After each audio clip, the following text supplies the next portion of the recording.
What's up guys, how are you? So today is the first Ramadan and I'm doing my preparations for the Iftar, and I ordered some things and I'm cooking some things, so I'm going to show you.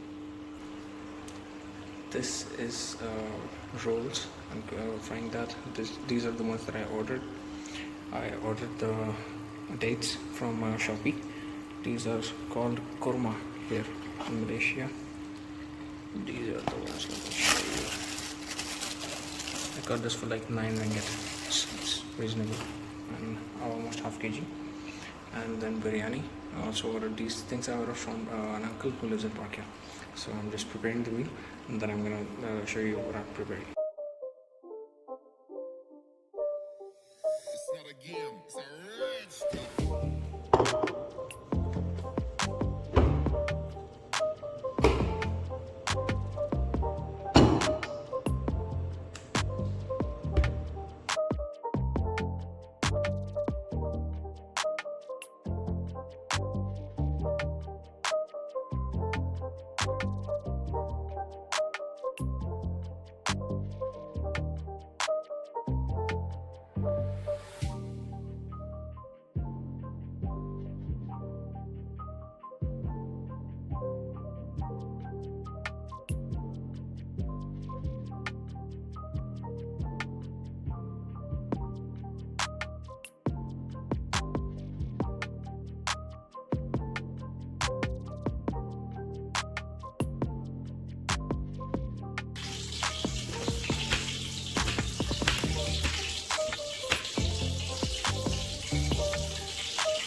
Alright, so Alhamdulillah, Iftar is ready. So now I'm just waiting for the time, and then I'm gonna start eating.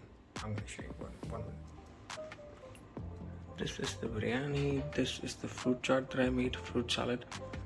This is the juice that the uncle gave me, and these are the fried items, another juice, and this is my whole Iftar.